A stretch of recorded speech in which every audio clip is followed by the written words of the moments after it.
কি মালিক, এত ভার কোথা থেকে জোগাড় করলে? চুরি টুরি করলে নাকি? মালিক, হঠাৎ আমাদের পরিষ্কার করছো? বুঝতে পেরেছি, আমাদের পরিষ্কার করা মানে এই ভাঁড়গুলো দিয়ে কিছু একটা রেসিপি বানাবে।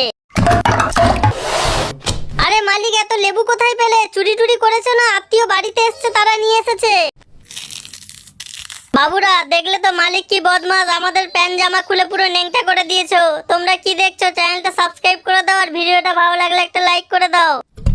আরে মালিক, আমাদেরকে এর ভিতরে ঢোকালে কেন? মালিক, আমাকে একবার হুকুম দাও, একে একেবারে অবস্থা খারাপ করে দেবো। আরে বন্ধুরা, কে আছো? বাঁচাও, আমার অবস্থা খারাপ করে দিল। আমাকে চিনতে পারছো বন্ধুরা? আমি তোমাদের প্রিয় দূত।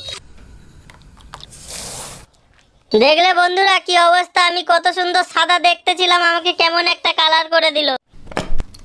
মালিক, এখানে আবার আমাকে ঢালছো কেন? মালিক, বলো তো আজকে কি বানাতে চাইছো? এত কিছু করছো কেন? এবার আমরা বুঝতে পারলাম কেন আমাদের এত ধোয়াধুয়ি হচ্ছিল হঠাৎ করে। আমি হলাম বরফ, ঠান্ডা ঠান্ডা কুলকুল। আরে বাবা, আমাদের এভাবে ঢেকে দেওয়া হচ্ছে কেন? ওরে, বুঝতে পেরেছি, আমাদেরকে মটকা কুলফি বানানো হলো। বন্ধুরা, কে কে এমন কুলফি আইসক্রিম বানিয়ে খেতে চাও অবশ্যই কমেন্ট করে জানাও।